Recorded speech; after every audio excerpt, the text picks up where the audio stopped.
Beef stroganoff is a Russian dish that somehow got itself onto the menu of every fancy French-style restaurant in the early 20th century. Now it's seen as kind of an embarrassing old relic. It looks like an all-day stew, but it's not. It's actually expensive, tender cuts of meat, quickly fried off and then enrobed in a fast pan sauce based on sour cream. You could make it with any bits of beef tenderloin they have at the butcher, but I reckon the reason stroganoff got so popular in restaurants is the same reason it is suddenly popular in my house. It's a great dish for using the smaller bits left over from a whole tenderloin. This is the $100 vacuum-packed tenderloin that I roasted for Christmas dinner, and before I did so, I had to take off the 2 extra muscles that come with the actual tenderloin. There's the iliacus muscle up here, take that off, and then back here is the psoas minor, aka the chain, peel that right off, and then I'm left with the psoas major, the main attraction, which I roasted whole with a nice sauce that I made from the inedible trimmings. Merry Christmas. Days later, here's all my edible trimmings, my extra muscles, frozen solid. I could thaw that in the fridge overnight, but because I forgot, I'm just doing a speed thaw in trickling water. I'll weigh that down, and after an hour or two, the meat should be soft and supple as my mattress from Helix Sleep, sponsor of this video. Resolve this year to get the sleep you need on a mattress made for your body. Start by going to helixsleep.com/Ragusia and tell them how you and any bedmates are sized and shaped. Tell them how you sleep. Tell them what kinds of problems you have. I've always struggled with back pain. For me, they recommended the Dusk, and the crazy thing is they just sent it to me in the mail, free within the US, an extremely high-quality, real spring and foam mattress that comes vacuum-packed like a tenderloin. You just cut it out and unroll it. I've been sleeping on it for a year and a half, and now when I sleep in a hotel bed, I can't sleep at all anymore because I'm so spoiled. Good problem to have. Sleep on yours for up to 100 nights, and if the firmness or whatever isn't perfect, they'll come and take it back. There's a 10-year warranty and financing and payment plans. Use my link in the description and save up to $200 and get 2 free pillows. helixsleep.com/Ragusia. Thank you, Helix. While my beef is thawing, I can do my chopping. You can do any vegetables you want, but the standard stroganoff in the English-speaking world is pretty simple. Some kind of onion, and I definitely recommend shallots for this because shallots cook so quickly, and this is a quick pan sauce. It's not something that simmers all day. The other standard thing would be some button mushrooms, cut them in half or something, but I'm skipping the mushrooms today because Lauren doesn't like them. The only other thing I need to do is pick some fresh thyme. And I'd better get my bag of egg noodles boiling in salted water. This is the standard side to me, but some people have it with rice or potatoes. Here are my tenderloin scraps, including the thin tip that I trimmed off of the main tenderloin roast.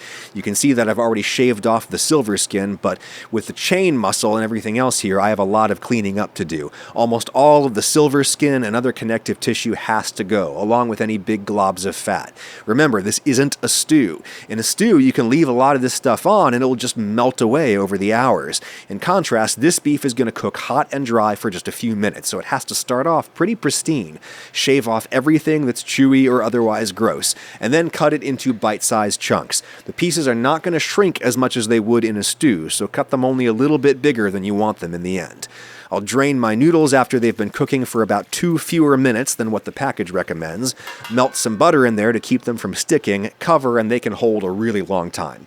Post-trimming, we've got about 2 pounds of tender beef cubes here, just under a kilo. That'll feed at least 4 people.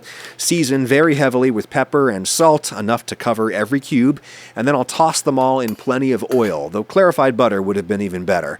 You need a fair bit of any fat on the meat to act as a thermal interface, to transfer the heat of this screaming hot pan into the surface and quickly develop a nice brown crust before the interior of the piece overcooks.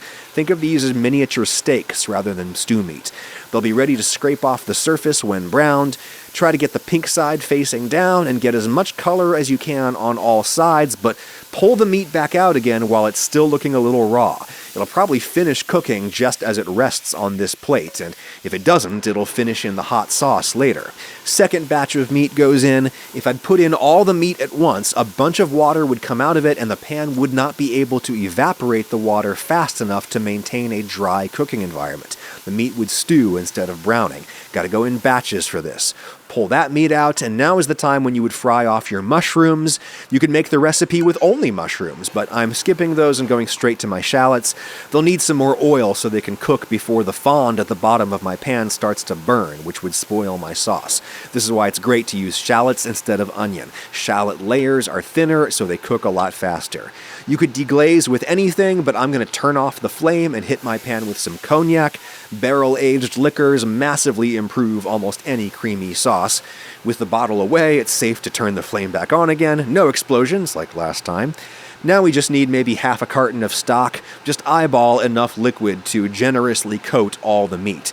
Beef stock would be traditional, but I'm using chicken because I think store-bought beef stock makes everything taste like canned soup. The traditional starch thickener would be a butter and flour roux. I think this is just a lot easier to make with a cornstarch slurry instead. Starch dispersed in just a little cool water or stock. If the liquid is hot, it would clump. With slurry, you can really easily eyeball how much starch you actually want. Slowly drizzle some in while you stir aggressively, let it come to a boil and thicken, and just keep doing that until it looks as thick as you want it. Make it a little too thick because the sour cream is going to loosen the sauce up a fair bit. The slurry also gets you a nice texture that's smoother than what you'd get with a roux, and I think smooth is nice for this dish. Time now to stir in some sour cream, as much as you want. I'm using a lot. I like things acidic, as you know. It'll seem like it's not going to stir in, but just let it melt. You can get sour cream pretty hot. The proteins have already curdled in the fermentation. A big spoonful of mustard would be very traditional at this stage. Just mind the total acid content of the sauce. Season to taste. I don't think garlic powder is traditional, it's just good. What is traditional is sweet paprika, and it gives the sauce a nice golden color. Plenty of salt and pepper in there, of course, and now the meat can go back in along with any resting juices. Just stir to coat and reheat everything. If the beef is still a little raw in the center, it'll finish cooking really fast. I want the chunks to still be slightly pink in the center, so I'm not going to give this more than a couple of minutes at a simmer. At the last second, I'll stir in my fresh thyme, and that is that. Noodles on the plate, and just slop on the saucy beef. If your upbringing was at all similar to mine, there's a good chance you're going to taste this and you're going to think to yourself, hey, this tastes like fancy Hamburger Helper. Well, yeah, Hamburger Helper was invented to emulate the taste of beef stroganoff, which mid-20th century American moms would have regarded as the height of sophistication. The box democratized the dish, which is probably why stroganoff is the height of sophistication no longer, but it remains a great way to use leftover tenderloin parts, which is why I made it, and I have zero regrets about that.